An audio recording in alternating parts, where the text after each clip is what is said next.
My fiancée texted, going to a women in business seminar. Don't call me. I replied, sounds important. 2 days later, that seminar made the local news. It was a speed dating event at a bar. I forwarded the footage to her father, a priest. The voicemail she left after still makes me laugh. Felt like I needed to put this somewhere, and my buddies keep telling me I should write it down. So here we go. Still processing everything, but the dust has settled enough now to see clearly. Weird how one text message changed the entire trajectory of my life. I was engaged to Melissa for 1.5 years. Together for 4 years before that. We met through mutual friends at a tailgate. I noticed her immediately. She was confident and outspoken, knew her football stats better than anyone else there. Refreshing change from the women I dated before. Things moved pretty fast after that. The relationship was solid for the most part.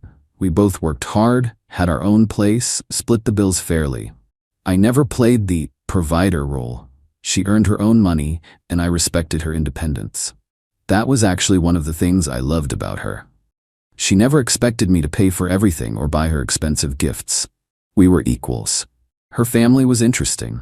Super religious, especially her father, an Episcopal priest who ran a fairly large congregation about an hour outside our city. He never fully warmed up to me, always looking for flaws in my character. I'm not particularly religious, which was strike 1. Strike 2 was living in sin with his daughter before marriage. But Melissa stood her ground, and I respected her for it. The first red flag I ignored, stupid I know, happened around year 3. Found some texts between her and a coworker that were borderline inappropriate. Nothing explicit, but definitely flirty. When confronted, Melissa got defensive, said I was controlling and insecure. Turned it all back on me so fast my head spun. We almost broke up over it, but she eventually admitted the texts crossed a line and promised to keep things professional with him. Fast forward to 6 months ago. Melissa got a promotion at work, started traveling more for conferences and meetings. I was genuinely happy for her. She worked hard for it. But I started noticing changes. She'd come home late witut texting. Be vague about where she'd been. Her phone would be face down more often. Classic stuff, right? Then 2 weeks ago on a Thursday morning, I got that text. Going to a women in business seminar this weekend. Leaving after work today, back Sunday night. Don't call me, we'll be busy networking. Something felt off immediately. For one, she'd never mentioned any seminar before that morning. 2, we had dinner plans with friends Saturday night that she apparently forgot about. 3, the don't call me part. That was new. In 5.5 years, she'd never said that before a business trip. My reply was simple, sounds important, good luck. But my gut was screaming at me. I didn't call her that night, or the next day. Respect, right? But I did call our mutual friend Jessica, who works in the same industry. Hey Jess, which hotel is hosting that women in business thing this weekend? Thought I might send Melissa some flowers or something. The pause on the other end of the line told me everything. What women in business thing? Jessica asked. There's nothing like that happening in the city this weekend. I did a quick search online after hanging up. Nothing about any women's business seminar in our city that weekend. Now, I'm not the jealous type who tracks my partner's phone or demands to know where she is every minute, but this wasn't adding up. So I pulled up our shared location, something we'd set up years ago for safety reasons. Her location showed her at the Sterling, a boutique hotel downtown known for its rooftop bar. Not exactly a conference venue. I sat on this information all day Friday. Didn't confront her, didn't blow up her phone, just processed it. Saturday morning, I decided to drive downtown, not to spy exactly, but to see if I could figure out what was going on. Maybe there was an explanation. Maybe the seminar was small and under the radar. Maybe I was overreacting. I parked across from the Sterling around noon. Wasn't planning to go inside, but as luck would have it, I ran into my buddy Mike, who bartends there. Hey man, what brings you here? You coming to the event tonight? What event? I asked, playing dumb. Some speed dating mixer thing. We've got the whole rooftop reserved. Going to be packed apparently. My stomach dropped. I thanked him and walked away, not sure what to do with this information. Part of me wanted to confront her immediately, but another part wanted irrefutable proof. So I waited. Around 8 p.m., I got a text from Mike. Dude, Isn't that your fiancée here? With the red dress? She's been talking to different guys all night. I asked him to send a photo, and sure enough, there was Melissa, all dressed up, laughing with some guy I'd never seen before. The Women in Business seminar was actually a speed dating event. I was numb, didn't cry, didn't rage. Just felt this cold clarity wash over me. Then Sunday afternoon, the universe handed me an unexpected gift.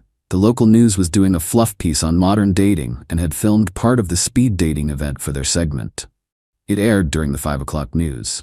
There, in HD glory, was my fiancé exchanging numbers with multiple men, looking very much not like someone at a business seminar. It was public footage that anyone could have seen, just happened to be particularly relevant to me.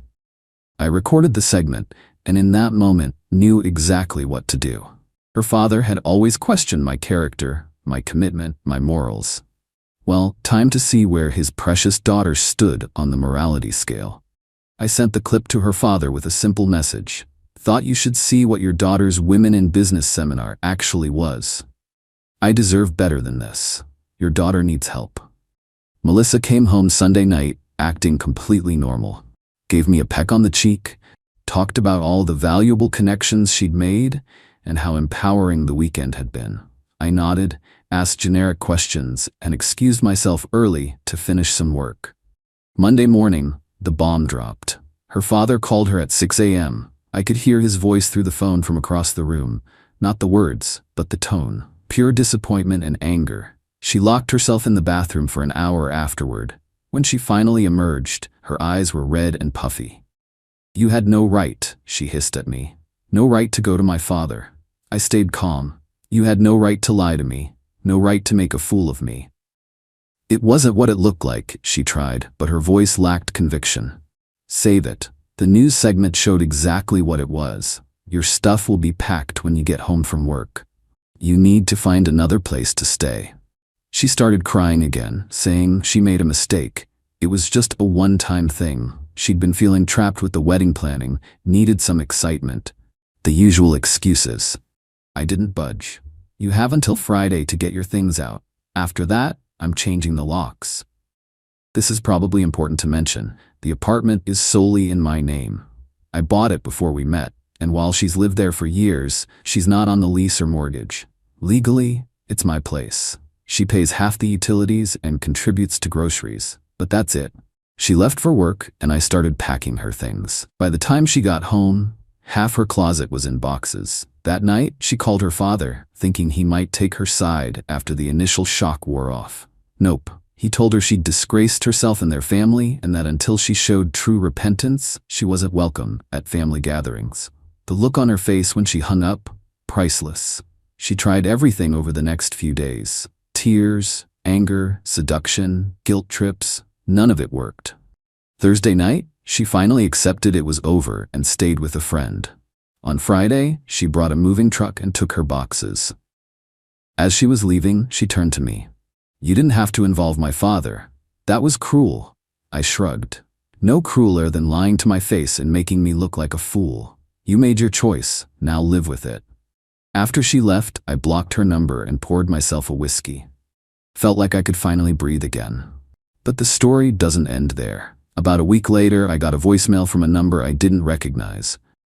It was Melissa, obviously drunk, alternating between sobbing and cursing me out, saying her family was treating her like a pariah. Her mother wouldn't even speak to her. Her father had told the extended family what happened. She'd been uninvited from her cousin's wedding, all because I couldn't keep my mouth shut. The voicemail ended with, "You ruined my life over one stupid weekend. I hope you're happy." I saved that voicemail. Listen to it sometimes when I need a reminder about karma. Yeah, maybe sending the footage to her dad was a bit much, but betrayal deserves consequences. And frankly, I'm tired of people thinking they can treat others like garbage without repercussions. It's been 2 months now. Found out through mutual friends that Melissa moved to another city for a fresh start. Guess the scandal was too much for her here. Her dad reached out to me once, just to say he was sorry about what happened and that he'd misjudged me. That meant more than it should have. As for me, the apartment feels emptier but peaceful.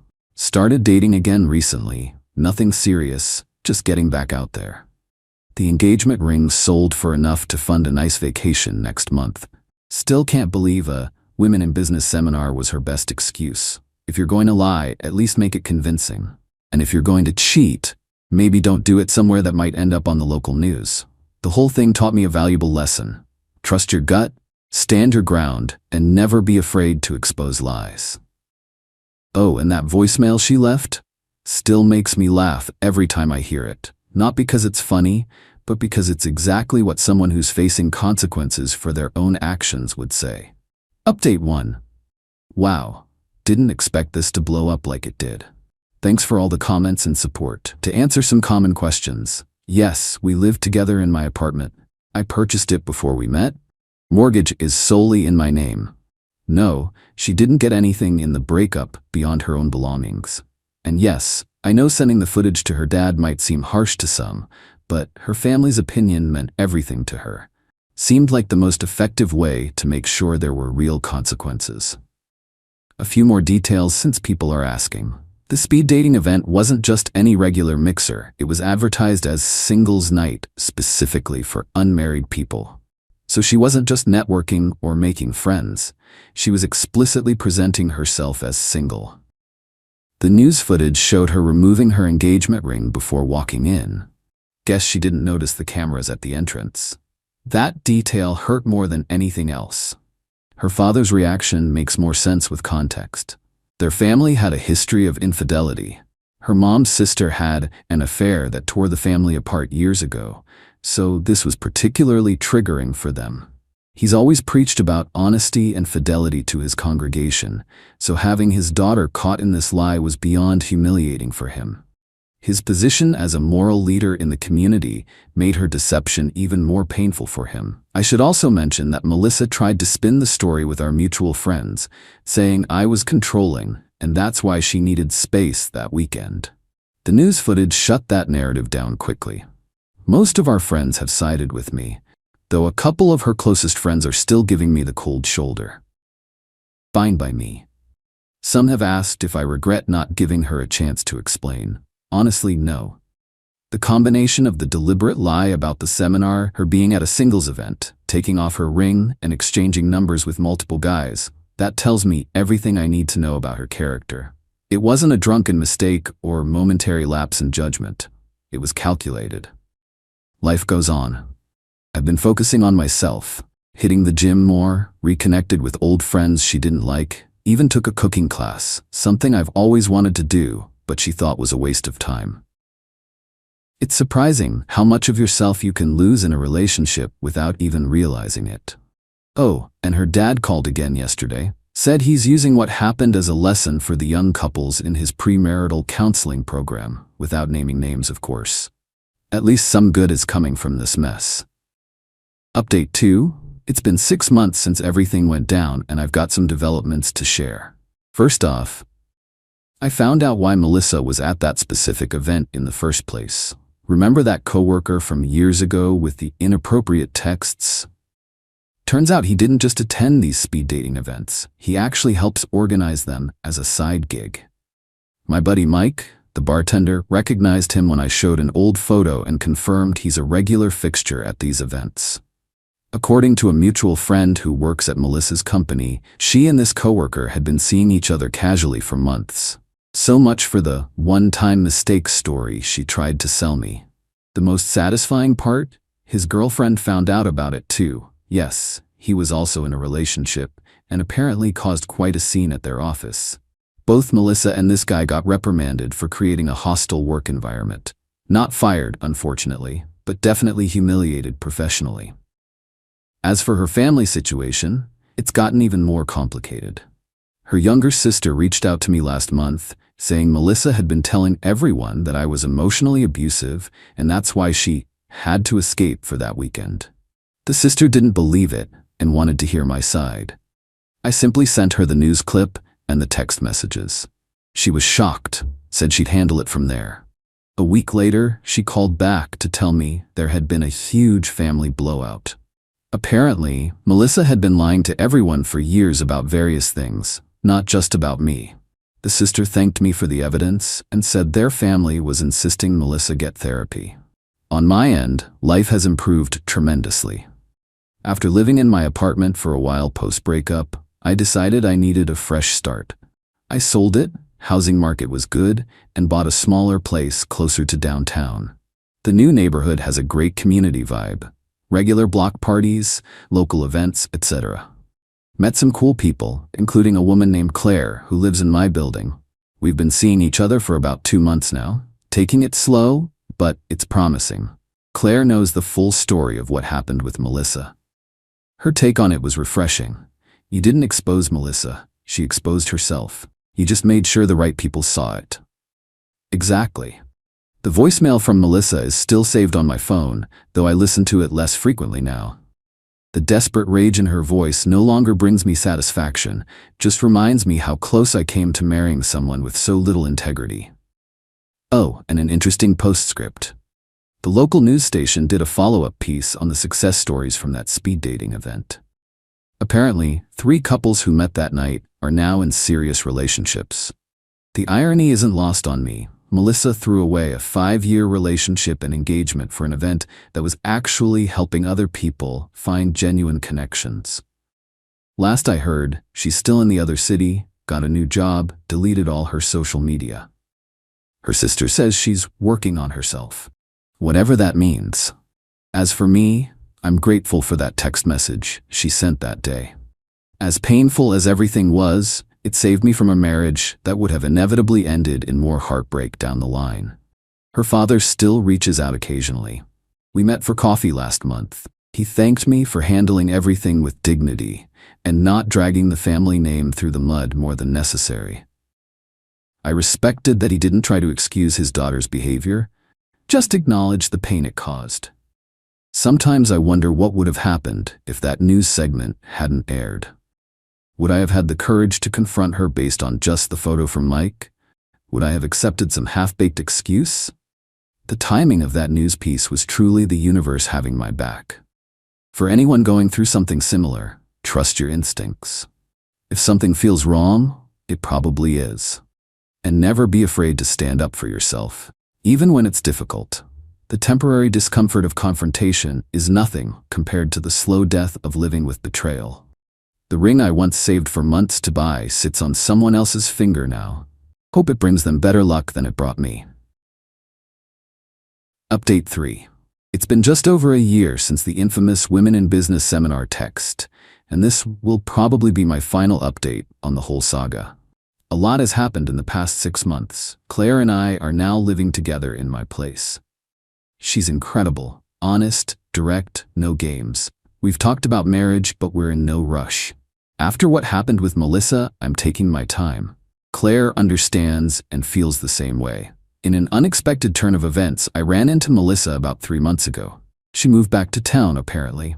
We were both at a networking event downtown, a real one, ironically. She spotted me first, froze like she'd seen a ghost. Claire was with me, which made the situation even more awkward. Melissa approached after about an hour, when Claire had stepped away to take a call. She looked different, thinner, more subdued. Asked if we could talk, just for a minute. Against my better judgment, I agreed. She apologized, said therapy had helped her realize how selfish and destructive her behavior had been. She didn't ask for forgiveness or try to justify what she did. Just wanted me to know she was sorry and that I deserved better. Then she handed me an envelope and walked away before I could respond. Inside was a check for half the cost of the engagement ring and a short note. I know this doesn't fix anything, but it's a start. I'm trying to make amends for the pain I caused. I was floored. This was not the Melissa I knew. The Melissa I knew would never admit fault, let alone try to make restitution. Later, I found out through her sister that part of her therapy involved making amends to people she'd hurt. I was apparently at the top of that list. Did I cash the check? After thinking about it for a few days, yes. Not because I needed the money, but because refusing it would have been about pride, not principle. Her gesture deserved acknowledgement, even if it couldn't undo the past. As for her father, we've developed an unexpected friendship. He retired from his position at the church recently and has been exploring a more relaxed approach to life and faith. We meet for lunch every few weeks. He never brings up Melissa unless I ask, and I rarely do. During our last lunch, he mentioned that Melissa was seeing someone new, a widower with 2 kids who goes to their church. Said she seems genuinely happy and grounded. I wish her well, sincerely. What happened between us was painful, but holding on to anger only hurts myself. Claire sometimes teases me about the voicemail, which I finally deleted a few months ago. You kept it way too long, she said. It's like keeping a souvenir from a car crash. She was right, as usual. The news station that aired the speed dating segment ironically hired Claire recently as their new marketing director. Life has a strange sense of humor sometimes. Looking back on everything now, I can see that sending that footage to her father was partly about justice, but also partly about hurt and anger. Was it the most mature response? Probably not. Did it give me satisfaction at the time? Absolutely. Do I regret it? Not really. Sometimes people need to face real consequences to change their behavior. Based on Melissa's transformation, it seems the fallout from that decision ultimately pushed her toward becoming a better person. That text, going to a women in business seminar, don't call me, could have been the beginning of years of deception had I not trusted my gut. Instead, it became the catalyst for building a more authentic life. For anyone reading who's struggling with betrayal or dishonesty in a relationship, remember this. It's not your job to teach someone integrity. Either they have it or they don't. And you deserve someone who does. The priest's daughter and the skeptic sounds like the beginning of a bad joke. But sometimes life's most valuable lessons come from the most painful experiences.